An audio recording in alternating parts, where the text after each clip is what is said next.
Tinnitus can be a challenging condition to manage, but there are several effective ways to obtain relief from the symptoms. Here are some of the best and easy ways to get tinnitus relief. Sound therapy. Using sound to mask or distract from the tinnitus sound can be a helpful way to obtain relief. This can be done with the use of white noise machines, sound apps, or even music.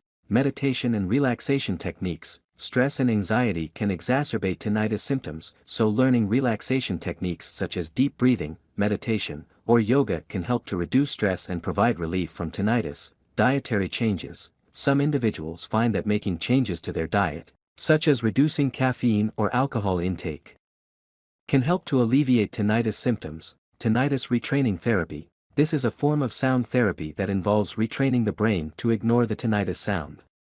This can be done through the use of sound generators or other devices that emit low-level sounds. Cognitive behavioral therapy. This is a form of therapy that helps individuals to change the way they think about and react to tinnitus. It can be helpful in reducing stress and anxiety and improving overall quality of life. Acupuncture. Some individuals find relief from tinnitus symptoms through the use of acupuncture, which involves the insertion of thin needles into specific points on the body. Remember, what works best for one person may not work for another. So it is important to find the treatment options that work best for you. It may also be helpful to work with a healthcare professional or tinnitus specialist to develop a personalized treatment plan.